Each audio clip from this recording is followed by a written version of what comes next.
Welcome back. We are about to go to the polls to pick a new governor, cast ballots for U.S. Senate and Congress. So why do we need to go back and vote on city races in the spring?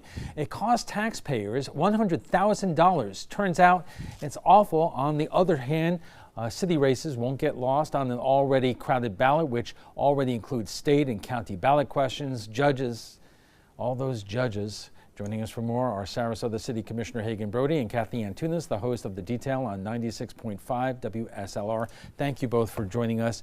And Kathy, I'm going to start with you because on one hand, I can't get over Molly's quote that you just saw in Erica's story that maybe voter turnout isn't as important as a lot of people think it is. I thought as Americans, we're all about getting as many people to come out to vote as possible. Yeah, absolutely. I mean, that's an important consideration. But there are many other consequences of moving city elections to August when no one's here and November. And one of them is just the cost of running. And if you've got to look under the hood on this one and see who wants this so badly. This isn't a grassroots effort. We're seeing over $100,000 from the Gulf Coast Builders Exchange, the Argus Foundation, the Chamber of Commerce. I get that, but so, I still, just on that one issue, how are we better as a community when fewer people vote in an election? We're better. Money doesn't win city elections. It's actually one of the few local elections where grassroots candidates often prevail over big money, and it's because people have the time. Everyone's here. People have the time and the space to really evaluate candidates. These folks want to set up the elections. It's an August primary that compels a November election. If you get the majority of the vote, over 50%, you still have to run again in November. Why? Because they want their dark money and their special interest money to be able to buy the city. Commissioner, fair enough? Well, no, that's not true. You know, this is more than a consideration. This is a principle.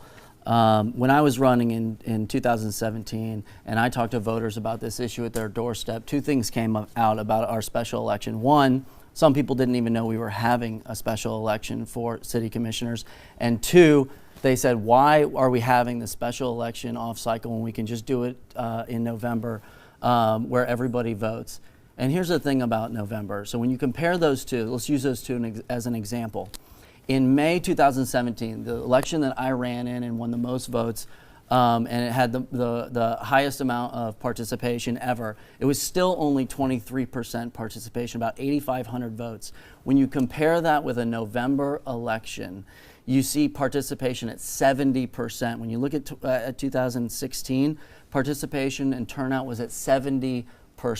So we're literally getting 3 times the participation in November. And here's the thing about it, is I am not in this camp where voters can't figure out who they want to vote for except for in a special election. I think that voters have enough, that pay enough attention and are smart enough to figure out who they like in November. All right, we're going to pick up on that in a moment. Our conversation on Change of the Day continues. Welcome back. We are talking about moving municipal elections to the fall in Sarasota, and joining us for more are Sarasota City Commissioner Hagan Brody and Kathy Antunes, the host of The Detail on 96.5 WSLR. And Commissioner, I'm going to turn the table on you a little bit. Sure. And say, you know, look, we just got our vote by mail ballots in the mail, and it is long. You not only have the governor's race, the Senate race, the congressional race, the constitutional questions, the local questions, the judges. Isn't the ballot as it is too long already? Now at the bottom of it, you're going to add the city elections, and there could be fatigue there. Well, it's not going to be at the bottom. This is obviously an abnormally long ballot because of the constitutional amendments.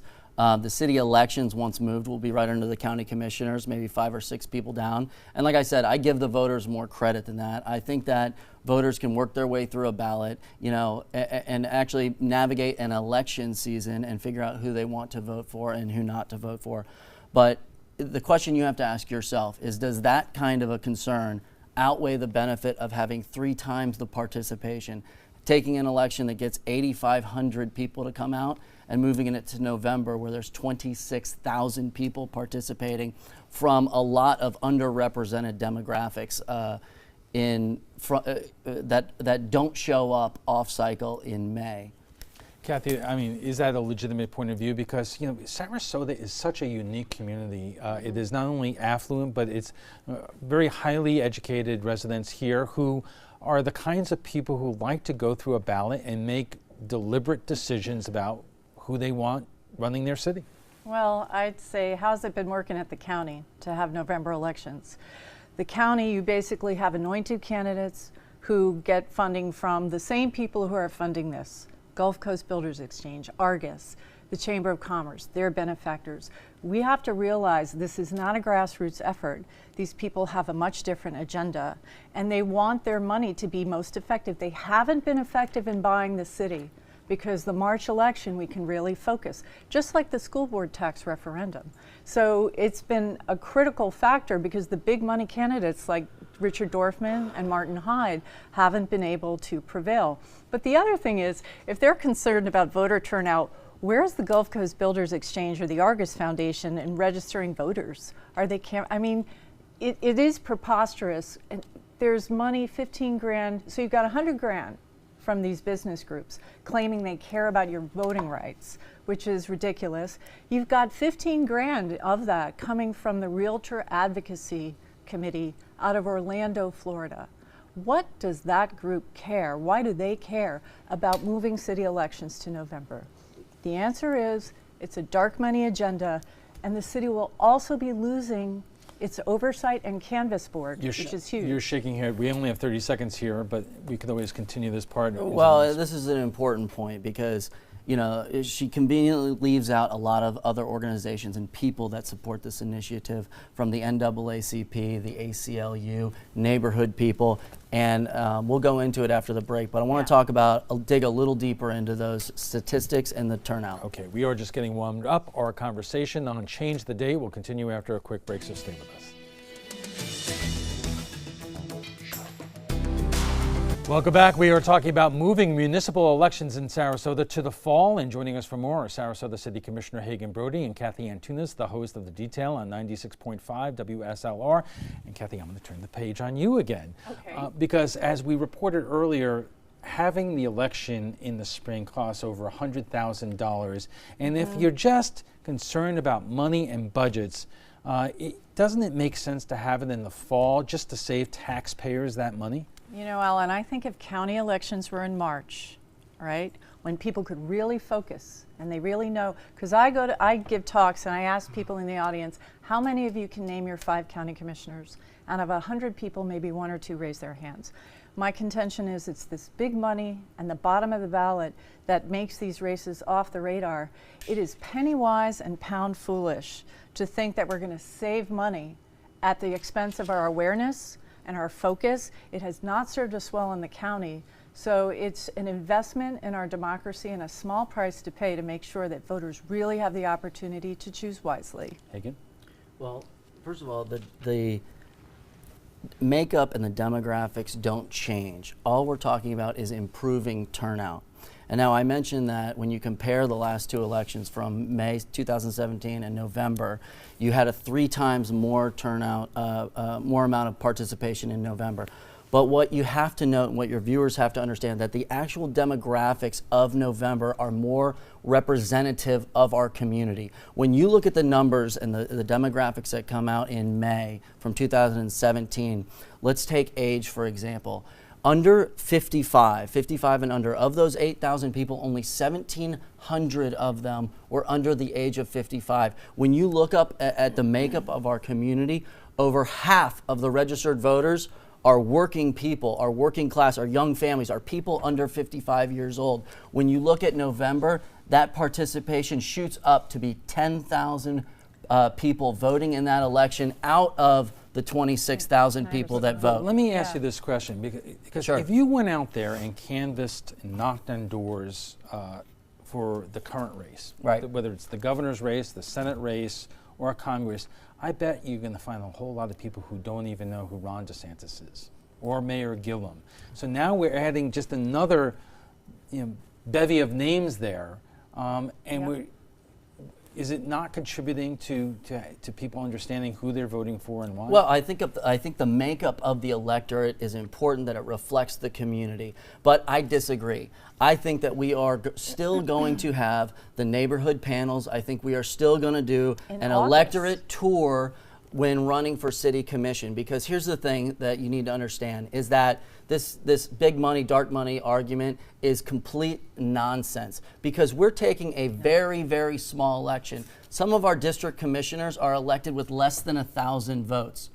All we're doing is tripling the participation. So when you take a district commissioner like our District 3 commissioner who was elected with 900 votes, or a District 1 commissioner who was elected with 500 some odd votes, and you triple the participation, we're still only talking about 3,000 votes. You will still have to go door to door. You will still have to attend every neighborhood association meeting and discuss local issues. And I just have more faith in our voters that, and I know that they can consume an election with multiple people running. That's why it's called election season. I need to jump Go in. ahead. I need to jump in. Sure. First of all, when I look at the composition of the current city commission, it, I think, fabulously represents our community. We have 2 African American commissioners. We have young people like you, Hagen. We have 3 women. So the notion that somehow we are disenfranchising people is absolute nonsense. One of the things that the groups don't want to really get into is how this change will have the city surrendering its elections to the county. The city will lose its canvass board. Now, if you look at the history of what's gone on with the county and voting rights, the county, well, you've got the undervote of 2006, where city voters were disenfranchised in the congressional election, and Christine Jennings, had those votes counted, would have won her congressional race. You know, does the city want to turn over its canvass board to the county, a county that has litigated against voter mandates like paper ballots, a county that has litigated against term limits? Again, another voter mandate. So there are consequences, real consequences that can hurt the city. Help us understand this, because a lot of people who are watching this tonight may not know the goings and comings as well as you do here, because when you say that we would in fact be turning over our elections to the county, people Alan, Wait this is a minute, a distraction. Reagan? This is a total distraction No, it is from not. This the is bigger reality. issue of Hagen, turnout. This is reality. You don't want, your groups don't want to acknowledge the reality that the city will be turning over its home rule oversight to the county. How? Because the city canvass board will no longer, the county canvass board will take over, because the August and November election cycle is run by the county. Alan, it's a conspiracy We are theory. home rule. Well, let me just talk about this. Let me mention this number, because you brought it up. You don't want to acknowledge the reality. In my election in 2017, going back to that 8,000 number, how many African Americans participated in that election? You don't want to talk about the other stuff. 341. Out of the 4,000 registered voters in our community, 341 participated in the special election. When you look at November, that participation almost triples. The last November election had 2,500 people who identify as African American casting a ballot. That's why people like neighborhood leader Barbara Langston, who's the head of the largest neighborhood association in Newtown, has endorsed. But let me put that. Hold on one second. Okay, Fred hold on. doesn't want it. Let me just take up what Kathy's point was there, because there are people in the state who are really suspicious in terms of who oversees elections.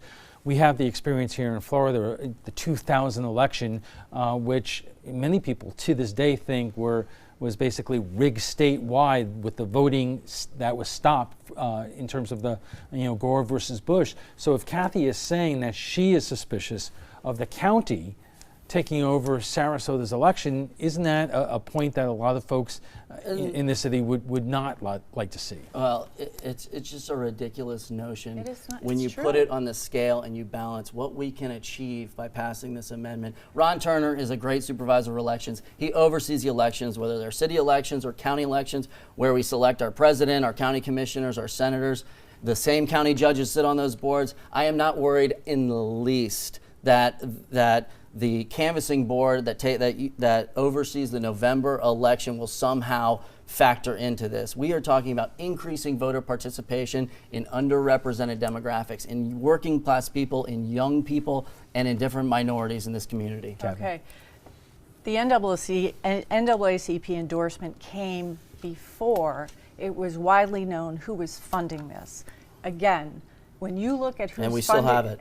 When you look at who's funding this, you have to know there's another agenda at work. You don't see the Argus Foundation out caring about voting rights or the Chamber of Commerce. They want to buy the city. Fred Atkins is against this, former city commissioner. Valerie Bouchon, a neighborhood leader, is against this. Commissioner Shaw, your colleague, is against this. And as far as this idea of representation, again, when I look at the city commission right now, I see minority representation.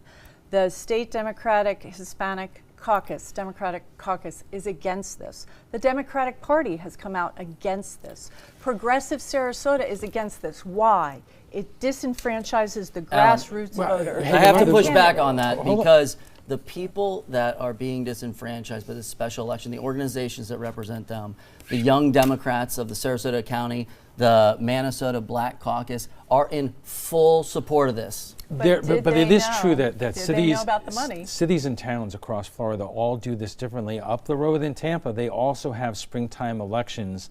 There's a big mayor's race going on up there, big city council races.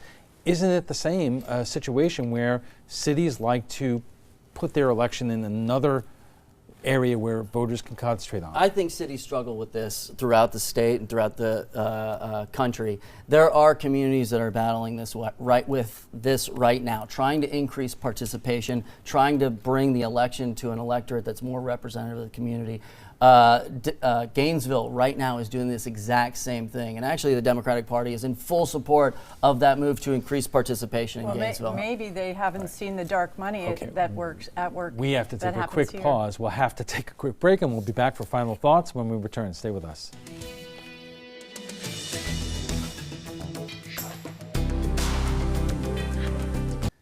And our guests join us right now for final thoughts. So, Kathy, what is the one takeaway you want our viewers to know about this?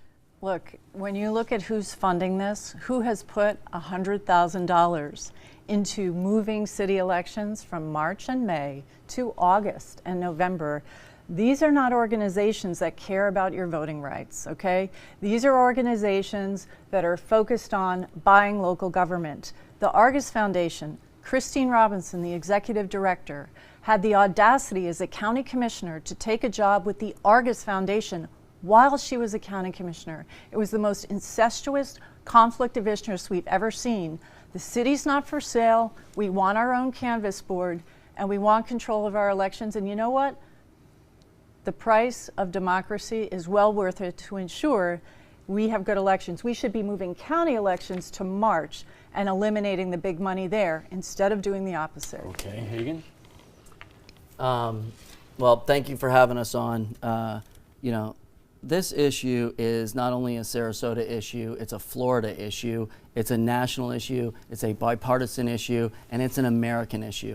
This is about increasing voter participation in the city.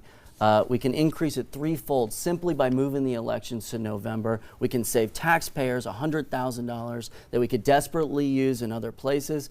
And what we've heard from the opposition is about who else is supporting it, basically. What they don't want to talk about is why they don't want to move it, because there is no good reason. This is an initiative that started with the grassroots, that started with the people that I talked to during my campaign, and I made a promise and a pledge, and I'm happy and proud to have been working with Suzanne Atwell, the former mayor of Sarasota, a Democrat, and Larry Eager, a Republican, on this very, very important issue to increase participation and have a more representative electorate. I guess the one interesting aspect is that this has kind of divided the Democratic Party, Kathy. The Democratic Party is against moving the date. Hagan, you've had your very open disagreement with the party. Of course. That decision was made by 5 people. Like I said, the Young Democrats supported it, the Manasota Black Caucus supported it, and some people are sacrificing their principles for control. Kathy, And that's you a get the problem in phone. our democracy. The vast majority of the Democratic Party understands what's really happening here. This is a power grab by big money interests who have not been successful in buying city elections. Big money candidates have lost. They want to buy the city, and the Democratic Party won't let them. All right, we'll have to leave it there. Thank you both for joining us tonight. We want to thank Sarasota City Commissioner Hagan Brody and Kathy Antunes, the host of The Detail on 96.5 WSLR, for joining us.